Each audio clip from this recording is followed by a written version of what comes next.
Scare movie అయితే అన్న same as it is అన్న. కాకపోతే ఇందులో డోస్ ఎక్కువ ఉంది, అటు రొమాన్స్కి డోస్ ఎక్కువ ఉంది, ఇటు బ్రేకప్కి డోస్ ఎక్కువ ఉంది, యాక్షన్ డోస్ ఎక్కువ ఉంది, అలాగే స్టోరీ డైలాగ్స్ మెయిన్ అనమాట. స్టోరీ పరంగా అయితే ఒక నార్మల్ స్టోరీనే, ఒక బాయ్ అమ్మాయికి వెళ్ళి పడతారు, అమ్మాయి మోసం, ఇదే స్టోరీ. బట్ చూపించే స్క్రీన్ ప్లే కానీ ఆ కామెడీ డైలాగ్ మాత్రం సూపర్ అనమాట. నిజంగా ముఖ్యంగా టిల్లు తండ్రి కింద చేసిన క్యారెక్టర్ అయితే బాగా నవ్వేస్తుంది. అలాగే అనుపమ గారు రొమాన్స్ సీన్స్, నిజంగా అనుపమ ఫ్యాన్స్ ఎవరైతే డీసెంట్ ఫ్యాన్స్ ఉంటారో వాళ్ళు ఈ సినిమా చూస్తే చచ్చిపోస్తారనమాట. అంత రొమాన్స్, అంత బోల్డ్ సీన్స్ ఉన్నాయి ఈ సినిమాలో. బట్ ఓకే, ఫ్యామిలీస్ అయితే బాగా ఎంజాయ్ చేస్తారు. ఫస్ట్ పార్ట్ మళ్ళీ చూసినట్టు ఆ ఫీల్ అయితే ఏం అనిపించలేదు.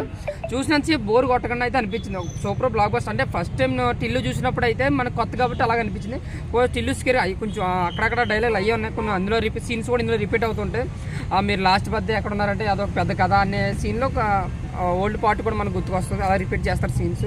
సో బోర్ అయితే కొట్టలేదు, బట్ మూవీ అయితే హిట్ అవుతుంది ఖచ్చితంగా. ఎందుకంటే ఉండి ఇంకా పికప్ అవుతుంది సినిమా కూడా. లాంగ్ రన్ మూవీ, ఫుల్గా నవ్వుకోవచ్చు, ఫుల్ కామెడీ ఎంటర్టైన్ అనమాట. అలాగే రొమాన్స్ అయితే చాలా బాగుంది నిజంగా. అనుపమని ఈ కనీసం అనుపమ కోసమైనా సరే 300 రూపాయల టికెట్ కొనుక్కుని వెళ్తాను, అంత రొమాన్స్ ఉంది సినిమాలో. ఇంకా టీజేటీలు డైలాగ్స్ కానీ లేదంటే అదైతే నెక్స్ట్ లెవెల్ అన్న నిజంగా. ఆ సీన్ వచ్చినప్పుడు నిజంగా సూపర్ అనమాట. బట్ యాటిట్యూడ్ సీన్స్ అయితే ఫస్ట్ పార్ట్లో ఎక్కువ ఉన్నాయి, ఇందులో కొంచెం తక్కువ ఉన్నాయి. ఇందులో యాక్షన్ పార్ట్ ఎక్కువ ఉంది. మళ్ళీ క్లైమాక్స్లో ఒక ఫైట్ ఉంటుంది, మళ్ళీ మధ్యలో ఒక ఫైట్ ఉంటుంది, అది కూడా యాక్షన్ పార్ట్ ఎక్కువైంది. సో ఇతర ఎంటర్టైన్మెంట్ కాబట్టి సినిమాని అయితే ఫస్ట్ పార్ట్ కానీ సెకండ్ పార్ట్ ఇంకా గ్రాండియర్గా డబుల్ బడ్జెట్తో తీసినట్టుకున్నారు.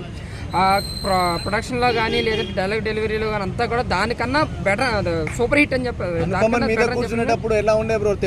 ఏదైనా అనుపమ వెళ్ళి డిజిటల్ మీద కూర్చుంటది కదా హీరో మీద, అయితే సూపర్ అండి.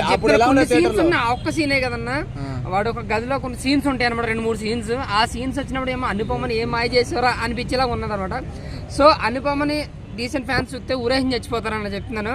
అనుపమ ఈ దెబ్బతో మొత్తం ఇప్పేసింది. సినిమా అయితే అనుపమ కోసం 300 రూపాయలు మొత్తం బడ్జెట్ అంతా అనుపమ కోసం వచ్చేద్దాను. ఆయన డైలాగ్స్ కానీ స్క్రీన్ ప్లే అంతా కూడా బాగుంది. చూడగలుగుతారా సినిమా? చూడొచ్చు అంతే. యూత్ కి అయితే ఫుల్ ఎంజాయ్మెంట్ అనమాట. Thank you. ఓకే.